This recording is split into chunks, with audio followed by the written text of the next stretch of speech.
Welcome to Samba Samba. Enjoy the video.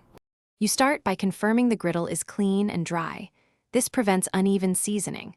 Once you remove any rust with coarse salt and a scrub pad, dry it thoroughly.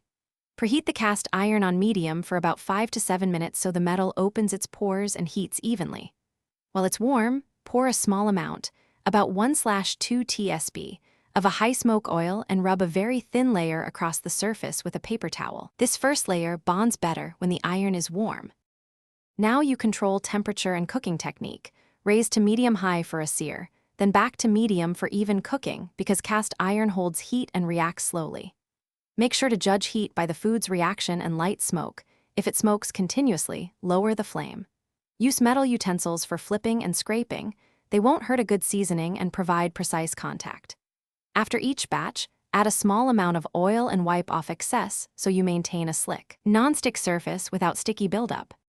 Finish by letting the griddle cool just enough to handle but remain warm, because wiping while warm removes residue more easily.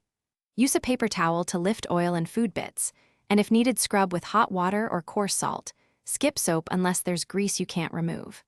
Once clean, dry thoroughly and apply a thin coat of oil, then heat briefly until it smokes lightly so the oil polymerizes into the surface.